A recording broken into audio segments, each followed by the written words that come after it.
Voces Globales, el epicentro del análisis global.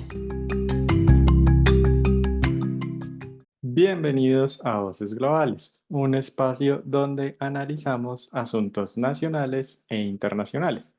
Yo soy Martín Díaz Acevedo y si quieren contactarme para sugerir temas o participar en estos análisis, me pueden encontrar en LinkedIn. También nos pueden seguir en Instagram como Voces Globales. El día de hoy vamos a hablar de un tema que seguramente todos hemos atravesado en algún momento de nuestra vida profesional. Vamos a hablar sobre la transición laboral. La invitada de hoy es toda una experta en esos temas. Vamos a tratar temas como definir bien qué es la transición laboral. Vamos a entender qué es un programa de outplacement y ella también nos va a dar varios consejos que podemos ir aplicando en esa transición laboral. Todo esto como un abrebocas que esperamos que les sirva y que en el futuro quieran escuchar episodios sobre temas específicos como hojas de vida, el uso de LinkedIn, red de contactos y muchas otras. Para eso, los invito también a dejar sus comentarios sobre qué temas les gustaría que tratáramos los dos frente a esta temática de transición laboral y que no olviden responder la encuesta. Después de esta introducción, comencemos el análisis.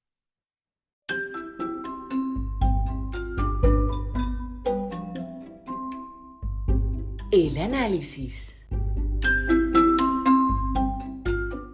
La invitada de hoy es Camila Greinfenstein, que es psicóloga con especialización en gerencia del desarrollo humano, cuenta con más de 10 años de experiencia, principalmente en empresas de consultoría en recursos humanos, específicamente en Casa Talentos, Headhunters y en empresas de outplacement o transición laboral.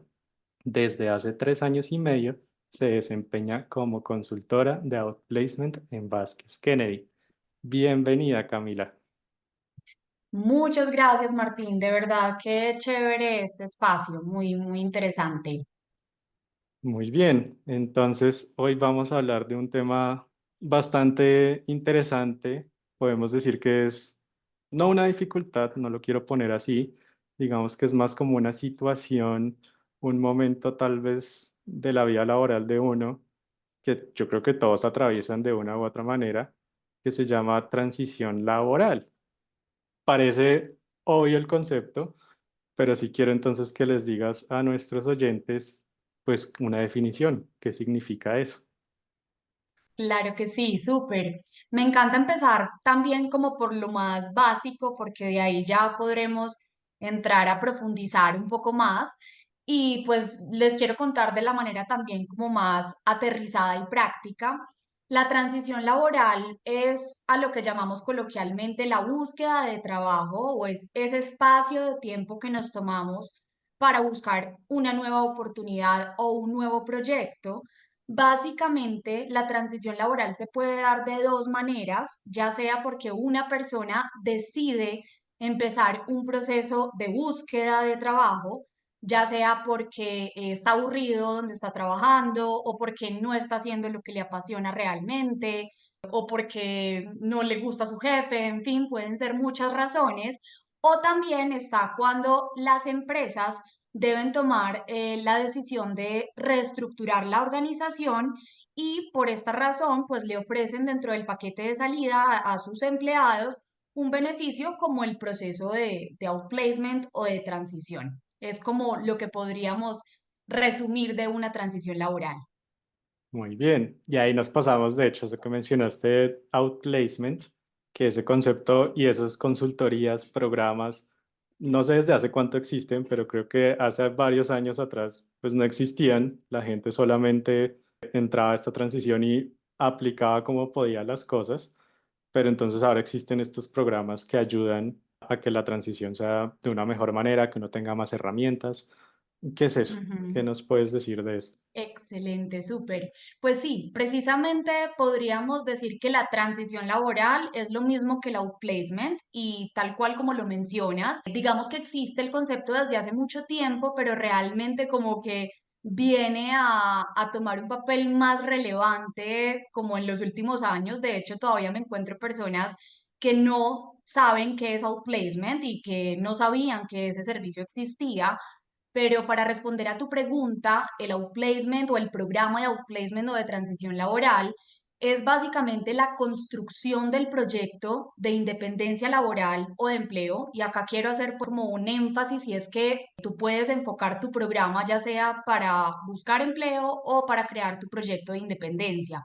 En este caso yo me voy a enfatizar mucho más en lo que sería la búsqueda de empleo porque es donde soy experta y consta de una fase de construcción, como lo decía, donde es definir ese propósito profesional, porque muchas veces no sabemos, queremos un cambio, pero no sabemos qué es lo que queremos realmente. Entonces, esa definición va a ser clave.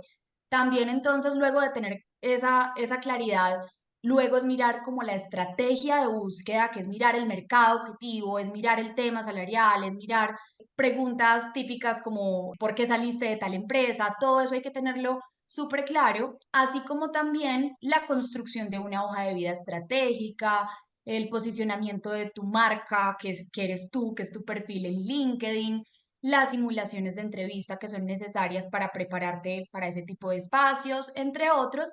Y finalmente está una parte clave que a veces se suele olvidar, que es la implementación de ese proyecto de búsqueda, que finalmente ya sería poner en práctica o ejecutar todo lo anterior, donde ya implica explorar diferentes canales, como son el Internet, como son los headhunters, el networking, investigar el mercado objetivo, replantear la estrategia, porque por equivocarnos de pronto en algún momento creemos que estamos retrocediendo y no. Precisamente nos tenemos que equivocar muy rápido en el proceso o darnos cuenta de cosas muy rápido para poder enfocarnos hacia donde sí vamos a tener resultados. A eso le llamo replantear la estrategia. Y pues hay algo también muy importante acá para terminar de responder esta pregunta y es que la estructuración y la implementación funcionan juntas, pero no aisladas. Eso es muy importante tenerlo en cuenta. De hecho, yo soy uno de los que se ubica o ubicaba dentro de los que no sabía que existía este tipo de programas, no sabía que era outplacement, no sabía todas estas estrategias que existían.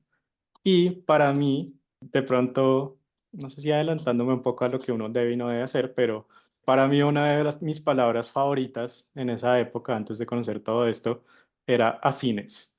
Uno veía una oferta laboral, la leía muy por encima, la verdad, veía que aplicara mi carrera, o por lo menos si decía se necesita profesional en ciencias sociales, humanidades o afines.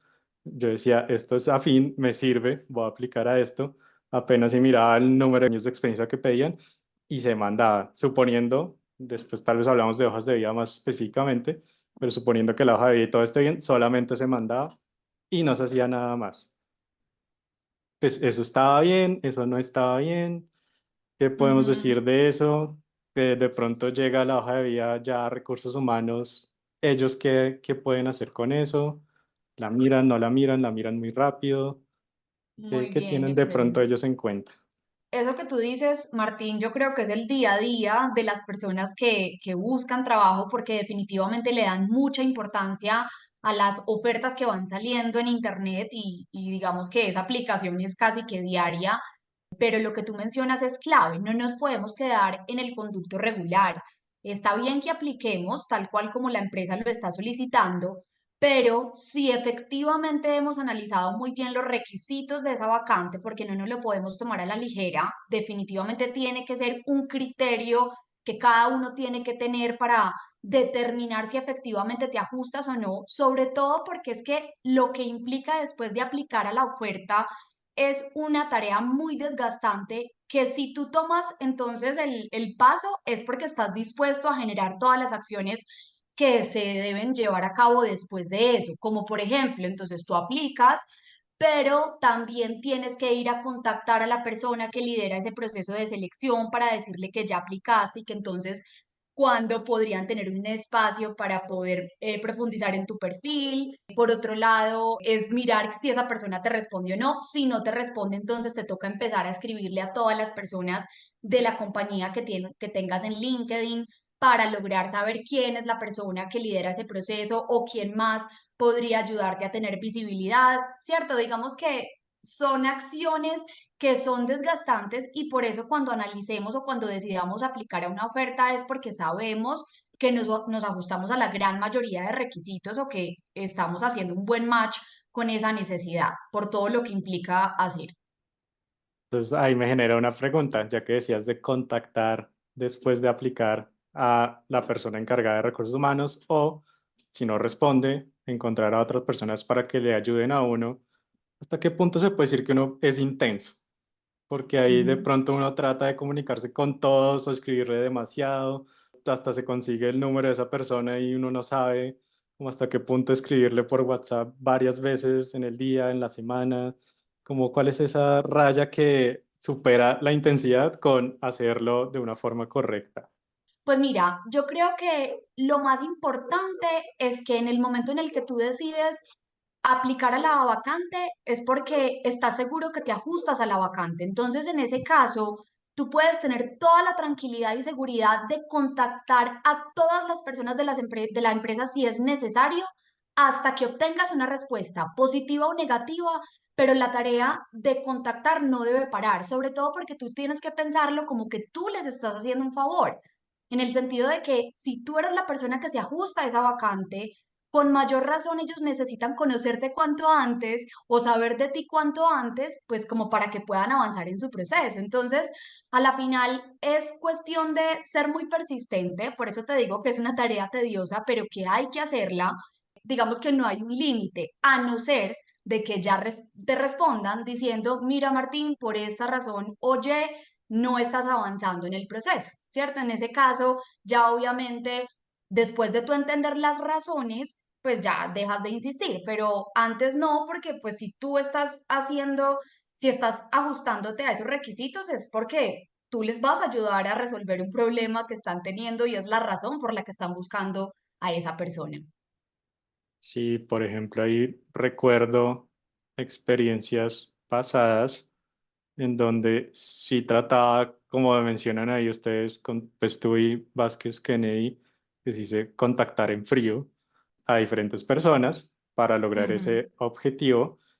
Y a veces, pues no sé si para mí, obviamente el principal objetivo es conseguir ese trabajo, pero de pronto uno puede llegar a eso, a ese trabajo de alguna otra manera. Me explico.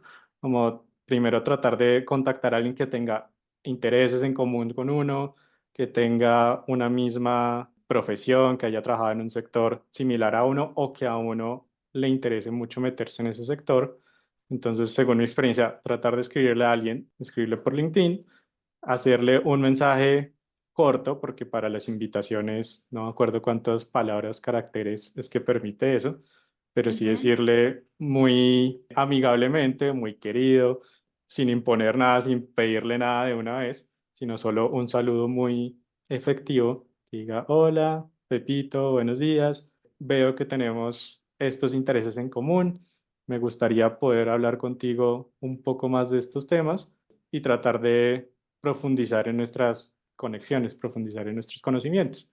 Un ejemplo, hay muchos otros ejemplos de que se puede hacer esto, y ahí la persona ya recibe ese mensaje, lo lee, ve que de pronto es más amigable, que ve que no le está pidiendo nada de una vez y puede responder de una forma también decente, cordial y responde, que lo más importante de todo al final es que responda. Excelente. Definitivamente esa gestión hace la diferencia, Martín, porque una cosa es aplicar a posiciones o a vacantes cuando tienes contactos y otra es cuando no tienes contactos.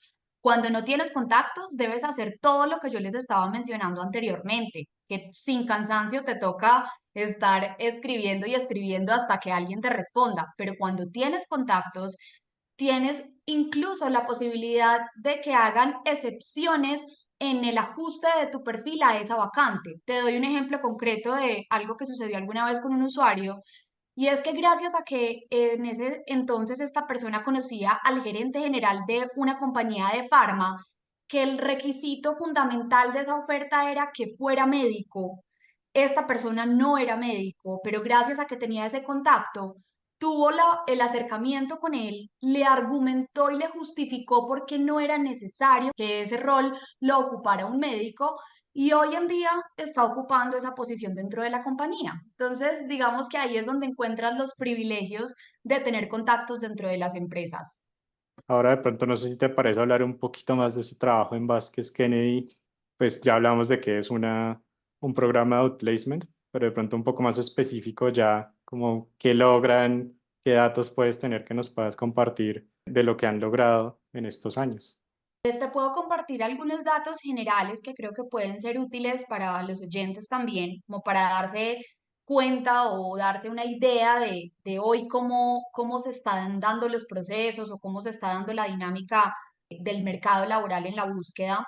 Algo que siempre nos preguntan es, bueno, ¿y cuánto me voy a demorar en este proceso? ¿Cierto? Entonces, eso va a depender en parte o digamos que un 50% de la persona y el otro 50% de Vázquez Kennedy en este caso, solo que si el 50% de la persona no hace lo que tiene que hacer, pues estamos mal, ¿cierto? Entonces, por ejemplo, te doy como una idea frente a los datos históricos que tenemos y es que más o menos una persona se demora entre 4 y 6 meses para lograr su objetivo de reubicación, siempre y cuando aplique la metodología que nosotros les ofrecemos. Y obviamente hay que tener en cuenta que hay diferentes variables que están en juego y que así como pueden que lo logren antes de los 4 meses, también hay casos de personas que lo han logrado después de los 6 meses, ¿cierto? Entonces es como un dato que nos puede ayudar a tener una idea, que no es como que sí o sí se dé inmediatamente, sino que puede tardarse entre 4 y 6 meses. Por otro lado, algo que me parece también súper importante, yo creo que siempre que alguien piensa en transición o en búsqueda de trabajo, se le viene a la cabeza, bueno, tengo que hacer ya la hoja de vida. Y ahí definitivamente esto no nos lo podemos tomar a la ligera porque la hoja de vida es un documento muy estratégico y en esa medida les cuento que un reclutador o una persona de recursos humanos o alguien que esté revisando una hoja de vida se puede tomar entre 6 y 10 segundos para revisarla y tomar una decisión de si esa persona le sirve o no. En ese sentido, uno como candidato o como persona en búsqueda, pues tiene que garantizar que donde sea que esa persona ponga los ojos en esa hoja de vida, se tiene que encontrar lo que necesita ver. Entonces, acá este es un tema que también es muy importante tener como presente. Algo que también yo creo que puede ser interesante como para poner sobre la mesa es que seguramente se han dado cuenta las personas que han estado en algún momento en búsqueda de trabajo y es que pueden haber hasta 200 o más de 100 postulaciones a una oferta de trabajo, lo que hace que la visibilidad de uno sea también mucho más restringida dependiendo de qué tan tarde haya aplicado. Entonces, sumado a eso, también es importante decirles que un reclutador puede detener esa búsqueda cuando ya tiene alrededor de 5 a 10 perfiles que se ajusten a la vacante. Entonces, si llegó hasta el número 70 de aplicación, de ahí para adelante de malas. Por eso la importancia de escribir y escribir, porque yo no sé en qué posición quedé en esa revisión de las postulaciones. Entonces, ahí también creo que es algo bien importante para tener en cuenta. Ahí te termino con un dato pues que tenía acá también preparado y es que también desde la data que nosotros estamos analizando constantemente, imagínate que en el 2022 el 56% de los usuarios se reubicaron gracias a su red de contactos, el 20% a través de LinkedIn y solo el 2% a través de Headhunters. Acá de todas formas quiero hacer una precisión y es que pues te estoy dando esta información con base a la data que tenemos registrada. Desafortunadamente hay mucha data que se nos queda por fuera porque no nos enteramos oportunamente cuando las personas se reubican o porque de pronto a veces se pierde mucho ese contacto y no logramos registrarlo, pero igual me parece que son datos muy significativos y que ponen, digamos, también en manifiesto la importancia del networking en todo este proceso de búsqueda. Hagamos como una especie de abrebocas de pronto, si queremos volver a tratar en el futuro otros temas, pero quería con la hoja de vida preguntarte si hay como un único formato que funcione para todo. Uno ve en línea muchos modelos, muchos templates, uno también lo puede hacer por su cuenta, uno ve que hay hojas de vida con foto de uno, otras que no tienen foto, otras que salen como porcentajes dependiendo de lo que uno es bueno. Hay otros, por ejemplo, para otras carreras que ya piden como un reel, portafolios, pero quedámonos en las hojas de vida. ¿Hay uno modelo único que funcione o realmente lo que importa es la información que esté adentro o la longitud que juega, Ujú, que juega ahí importante? Sin profundizar tanto en eso, ya dejémoslo a los oyentes claro. si quieren escuchar un poco más de esto, hacer otro, pero así por Ujú. encima, ¿qué factores vale la pena tener en cuenta con la hoja de vida? Excelente pregunta, Martín. Pues mira, digamos que aunque hay unas recomendaciones generales, a mí me parece súper importante siempre mirar las situaciones particulares, porque yo no puedo generalizar. Habrá casos de casos y en ese sentido siempre habrá que mirar como el contexto de cada persona. Pero para responder un poco frente a los formatos, digamos que sí se recomienda de entrada que sea un formato plano, es decir, sin diagramación, sin cuadros de texto, sin mucho, digamos, diseño, entre comillas, porque resulta que hoy en día, con todo lo que existe de la inteligencia artificial, hay, digamos, softwares que son Applicant Tracking Systems o ATS, que lo que hacen es descartar por defecto todas las hojas de vida que estén diagramadas o que tengan columnas o que tengan cuadros de textos. Y obviamente eso no queremos que suceda. Por eso la recomendación principal es, si tú sabes que al enviar esa hoja de vida la va a recibir un ser humano, perfecto, puede tener cuadro de textos, columnas, diagramación, lo que quieras. Pero si tú te están diciendo que la montes en un enlace que tú no tienes ni idea qué va a pasar después de que la montes al enlace, lo mejor es que uses una hoja de vida plana, en prosa, sin cuadro de texto, sin columna, como lo estoy, digamos, explicando. Ahora, también hay algo importante frente a los formatos y es que se podrían dividir en dos. Hay formatos cronológicos y hay formatos funcionales. Los cronológicos es los que usualmente conocemos todos, ¿cierto? Que son los que describen toda la experiencia laboral con responsabilidades y logros. Mientras que los funcionales están, digamos, dados para aquellas personas que quieran dar un giro radical en su rumbo laboral. Que tú me digas, mira, Camila, yo vengo trabajando en en ciberseguridad y quiero ahora trabajar en recursos humanos, ¿cierto? Entonces, digamos que en esos casos la hoja de vida funcional puede ser muy útil porque no se enfoca tanto en la trayectoria que tú has tenido, que claramente no va a coincidir con recursos humanos, sino que la idea sería que pudiéramos enfocar más esa hoja de vida funcional a las competencias que apalancan tu experiencia o tus habilidades para estar en un área de recursos humanos. Entonces, digamos que hablando frente a los formatos, creo que esa es una diferenciación genérica que podríamos tener en cuenta. Ahora pasémonos ya a la lista de qué hacer y qué no hacer. Ya hemos mencionado varias cositas, pero organicémoslo ahora. Entonces, ¿qué hacer? Yo de Ujú, pronto pondría en primer lugar ver primero que uno sí se ajuste al empleo que quiere aplicar, que realmente uno vea que sus habilidades, su experiencia, todo sí aplica.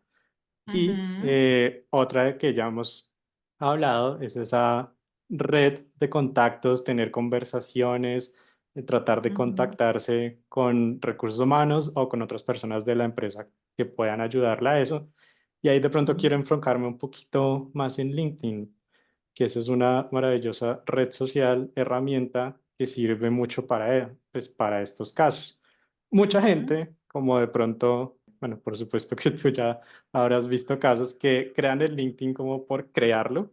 De pronto yo también cuando estaba terminando mis pasantías, que uno decía, bueno, voy a crear LinkedIn, empleos que vengan a mí. Ya todo el mundo van a mirar mi perfil y van a decir, uy, sí, lo máximo, lo voy a contactar de una.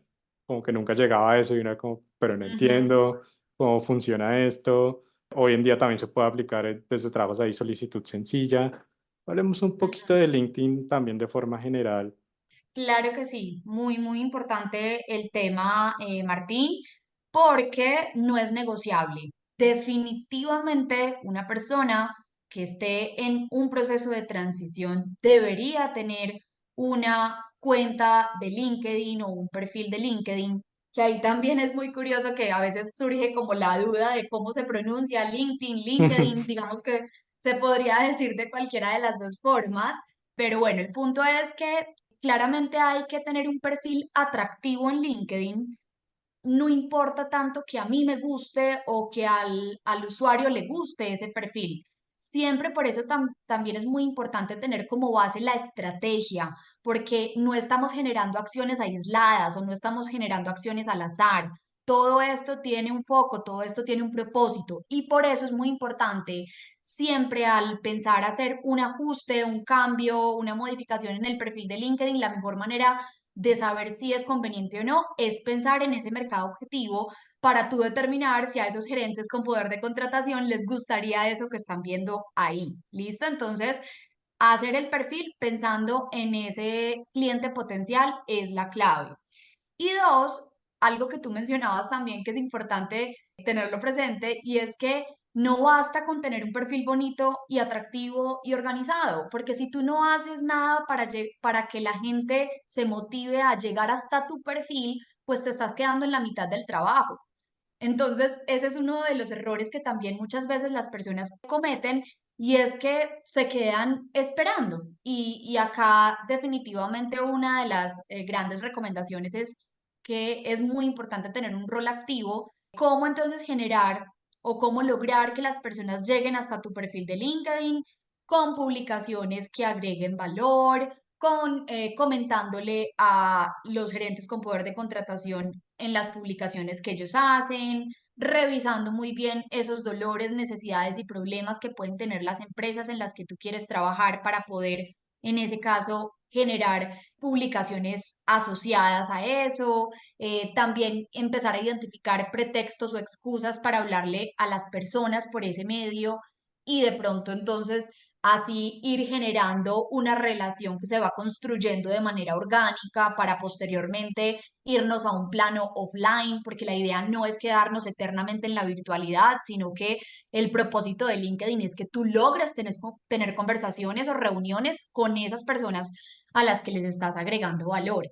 Y algo que me parece también importante como para ahí como terminar la idea de LinkedIn y es que así como otras herramientas, LinkedIn tiene un algoritmo que ahí me parece clave contarles que el algoritmo básicamente son esos comportamientos que LinkedIn está esperando de cada uno de nosotros para premiarnos con visibilidad, ¿cierto? ¿Y por qué queremos visibilidad? Porque mientras más personas sepan de nosotros, mientras más masiva se vuelva digamos, como nuestra búsqueda, más probabilidades de que alguna oportunidad llegue a nosotros. Ahí, de pronto, como dato para que todos vayan a revisar, les sugiero que entren al Social Selling Index para que vean cómo está su puntuación, porque la idea es que podamos estar en 70 o por encima, o si ya nos estamos acercando a ese 70, pues también es un muy buen indicador de que estamos haciendo las cosas bien.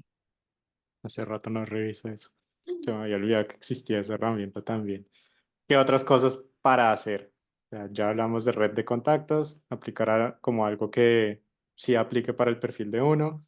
¿Qué otra cosa Ujú. sí debemos hacer en esta transición laboral? Efectivamente hemos comentado varias. De pronto me gustaría hacer énfasis en algo y es que mi gran recomendación también es que tengamos muchas conversaciones, hablar con mucha gente, ir a espacios de socialización, desde reuniones con amigos y familia hasta ferias y espacios más formales. No subestimemos nunca ninguna oportunidad de socializar, porque es que no sabemos en dónde y con quién vamos a lograr tener como esa conexión con un próximo empleo. Entonces, ahí, por ejemplo, les cuento algo que en algún momento nos comentaba en un testimonio una persona que hizo el programa y se reubicó, y es que una vez tenía que hacer una vuelta en un banco y justo se encontró en la fila con un conocido y le dijo como, no, pues imagínate que me van a trasladar a X país, entonces pues estamos, no, mejor dicho, él se quedó en eso y ya el usuario le dijo como, o la persona pues que estaba en la situación de búsqueda le dijo, ay, ¿qué va a pasar con ese cargo? Es que no, pues ya estamos empezando a activarnos para buscarlo. Pues te cuento que ya él está ocupando ese cargo en este momento. Entonces, yo creo que es ¿Qué cuestión de tal? movernos, de no quedarnos quietos. Yo creo que ahí esa es una súper recomendación que creo que puede ser útil y que puede funcionar. Yo creería también algo súper importante, Martín, y es que el proceso de búsqueda, como lo dije anteriormente, implica un rol activo y en esa medida también recomiendo mucho que las personas se enfoquen en sus comportamientos, en lo que depende directamente de ellos y no tanto en los resultados, ¿cierto? Porque en ese caso los resultados no los controlamos al 100%, esos no dependen 100% de nosotros, lo que sí depende de nosotros es las llamadas que hagamos, las reuniones que generemos, la investigación del mercado que tengamos para poder tener claridad sobre esos dolores y necesidades, ¿cierto? Y en esa medida ir autoevaluando el proceso en el que estamos constantemente para tomar los ajustes o las acciones necesarias que vayamos teniendo que hacer para poder alcanzar o acercarnos más al resultado, sobre todo porque mira que a veces me pasa que hay personas que llevan un tiempo en su búsqueda, ponle tú 6 meses, y cuando entramos a revisar o a evaluar qué está pasando, pues nos damos cuenta que son personas que de pronto se han encasillado mucho en una sola cosa, que suele ser precisamente la reactividad de estar esperando que salgan las ofertas para poder encajarse a ellas y aplicar. Eso genera demasiada impotencia. Entonces es un poquito como, venga, adelantémonos y generemos las acciones necesarias, digamos que acordes a la estrategia y te aseguro que solo cosas buenas pueden suceder. Puede que no sepamos cuándo y no sepamos concretamente cuáles, pero si tú sigues esas acciones, todo va a estar bien. Pasemos a lo que no se debe hacer, lo que uno debe evitar. De pronto yo lo mencioné un poco al principio, que era de verdad mandar por mandar hojas de vida a donde sea que uno crea que aplique. Eso de pronto ya podemos como clasificarlo en que tal vez no es la mejor idea para Ujú. hacer, pero qué otras cosas no debe uno hacer en esta transición laboral? Claro, digamos que ahí con lo que tú mencionas de la hoja de vida, definitivamente ese es un error automático como que la gente suele hacer cuando está en esta búsqueda.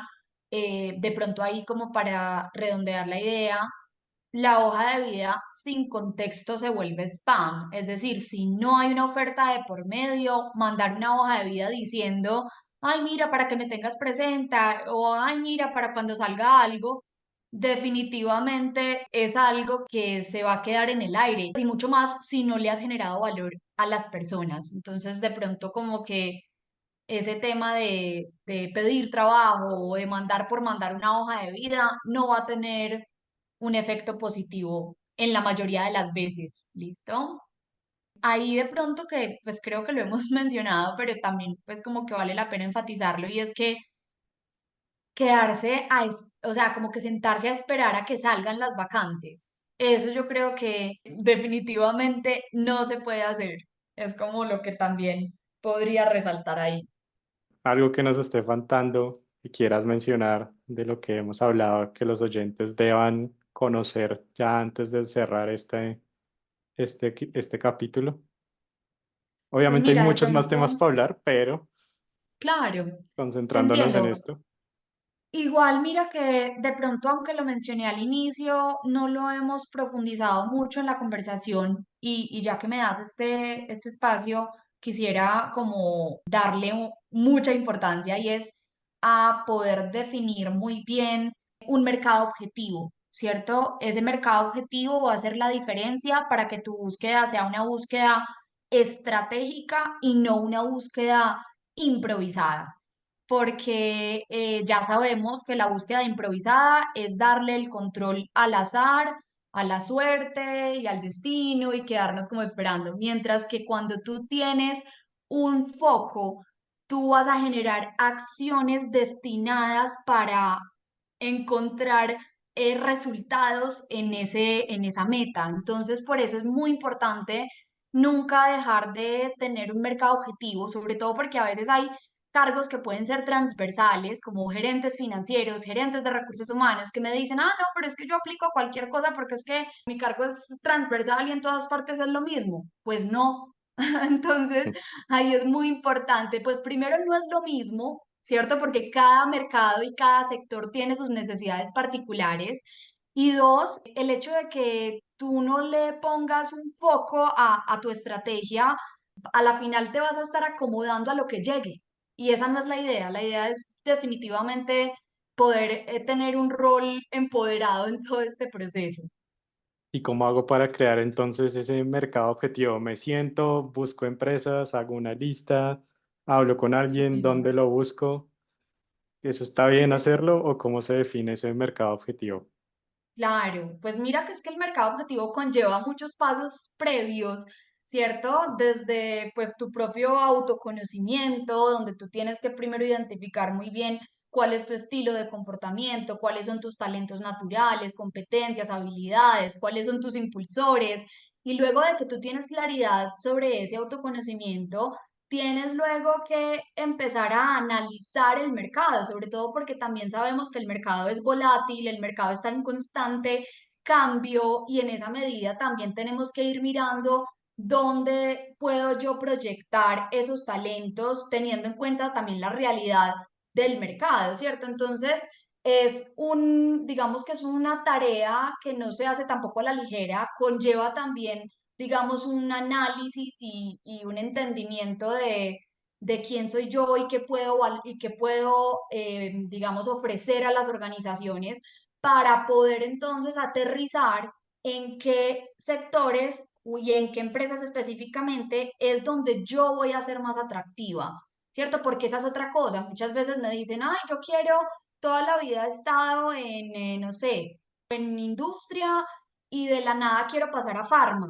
Ven, perfecto, quieres farma, pero ¿qué puedes aportarle tú a farma? Más que está bien que quieras, pero no nos quedemos solamente en la superficie, hay que ir a mirar yo también por qué voy a ser atractiva para farma, porque pues también seguramente va a ser una de las preguntas que me hagan cuando yo aplique a una posición o a una empresa que pertenezca a este sector. Entonces es de analizarlo, de revisarlo, pero es un poco como la manera como se puede proceder para tener ese mercado objetivo, que además tiene que ser lo suficientemente amplio, porque recordemos que todo esto, pues aunque me estoy adelantando a las conclusiones, pero es un juego de probabilidades. Entonces tengo que partir de un número lo suficientemente amplio para que de esa manera pueda llegar muy rápido a las empresas que me van a decir que sí o en las empresas en las que voy a pasar a un siguiente nivel. Ahora sí, pasemos a las conclusiones que tengas. Y antes también quiero agregarte una pregunta de reflexión a ver qué nos puedes decir según tu experiencia. ¿Era más fácil encontrar trabajo antes, digamos que 20 años antes, o es más fácil encontrarlo ahora con todas estas herramientas tecnológicas que existen? Ujú. Uy, qué pregunta más difícil. Pero pues mira, digamos que desde mi experiencia, desde lo que yo he visto, cada momento tiene como su desafío, ¿cierto? Yo creo que antes todo era muy tradicional, todo antes era como muy como enmarcado en ciertas normas y creo que esa es la consecuencia de que hoy pensemos que si, por ejemplo, escribimos a alguien estamos siendo invasivos o que si llamamos a alguien estamos molestando. Yo creo que esa es la herencia de lo que pasaba cuando se buscaba trabajo antes, ¿cierto? Sin embargo, como tú lo dices, me hace mucho sentido y es que, pues sí, realmente hoy con todas las herramientas que hay, definitivamente, no sé si es la palabra que sea más fácil, sino que de pronto hoy hay más recursos para lograrlo más rápido, ¿cierto? Aunque, pues claro, el mercado ha cambiado y... Entonces, sí, eso me quedó sonando lo que decías de que es importante tener en cuenta que el mercado cambia, las empresas cambian, es diferente la forma en que se consigue trabajo hoy en día. De pronto alguien que ha venido trabajando en una empresa, desde la misma empresa desde hace 20 años y de repente entra a esta transición laboral, como que se sentirá perdido porque pues el mundo ha cambiado y el mundo sigue cambiando y hay que Ujú, aprender a adaptarse a las necesidades, a lo que piden, a la competencia, etcétera. Bueno, pasemos ahora sí a conclusiones para ir cerrando este súper, maravilloso episodio. Entonces, muy ¿qué podemos bien. darles de conclusiones a los oyentes? Bueno, entonces, digamos que el primero definitivamente es dejar de suponer, porque muchas veces lo que pasa es que nos adelantamos a lo que pueden pensar o sentir las otras personas y muchas veces por hacernos esas películas o imaginarnos cosas que no tenemos ni idea y que tampoco tenemos certeza, dejamos de generar acciones que nos ayudarían a diferenciarnos y a lograr el propósito. Entonces, yo creo que lo que yo les digo siempre a mis usuarios y a las personas y es como que no nos quede el remordimiento de, ¿y si hubiera hecho? ¿Y si hubiera dicho? ¿Y si le hubiera escrito? ¿Cierto? Como alguna vez que me pasó también con alguien que me dijo que estuvo a punto de escribirle a alguien y ya después cuando se atrevió le dijo, ay, justo estábamos buscando una gerente de recursos humanos. Y entonces como que, ay, ¿cómo así? Como esa impotencia que no nos quede como nada pendiente y que nos responsabilicemos solamente de lo que nosotros somos, pensamos y sentimos. Ya lo que los otros piensen o sienten es problema de ellos. Entonces, nosotros estamos enfocados en buscar trabajo, pues generemos las acciones que necesitamos para lograrlo. Ya los demás que se encarguen ellos mismos de su vida. Entonces, como que sí, yo creo que eso nos ayudaría a fluir mucho más en este proceso. De ese punto, pues sería como eso. También decirles que en la milla extra hay menos competencia y que definitivamente buscar trabajo implica una venta y por eso no podemos improvisar, hay que prepararse. Y también algo bien importante es que los resultados del networking no se dan de la noche a la mañana y por eso la importancia de empezar cuanto antes. Entonces es como los mensajes que me parece importante dejar a los oyentes. No, y también, pues por mi lado, de pronto, aunque ya lo hemos mencionado de alguna forma, como lo peor que puede pasar a uno es que no le respondan o le digan que no. De pronto recibir una respuesta pues, negativa no es lo mejor, pero no es terrible. Y uno también aprende de esa experiencia y igual quedó con el contacto ahí, que puede de pronto llegar al futuro para algo, pero digamos que no, sí, no sentir ese miedo como del rechazo de que nunca me Ujú, respondió, entonces no, pero eso es como lo peor que puede pasar. Entonces uno está en una situación donde solamente pueden pasar cosas buenas. Si hice un contacto y me respondió, chévere. Si llegó ujú. algo más a un trabajo, maravilloso. Si no, está bien, tengo ese contacto ahí, tratar de mantenerlo de la mejor manera posible porque uno no sabe a qué puede llegar. Así es, tal cual, súper. Muy bien, entonces ahora sí nos vamos a la última sección. Recomendaciones de la semana. Ahora vamos a dar recomendaciones a nuestros oyentes. Camila, ¿tienes recomendaciones que tengan que ver sobre este tema?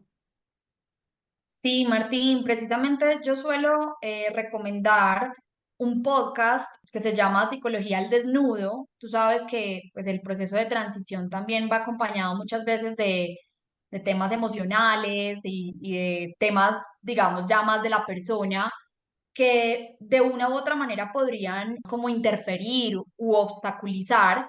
Y creo que este en particular es un podcast de episodios muy cortos y muy enfocados a lo práctico, ¿cierto? Y como que se tratan diversos temas, digamos de fondo temas psicológicos, pero que son muy como de la vida cotidiana también. Entonces, este pues a mí me ha encantado y creo que también puede ser útil para los oyentes.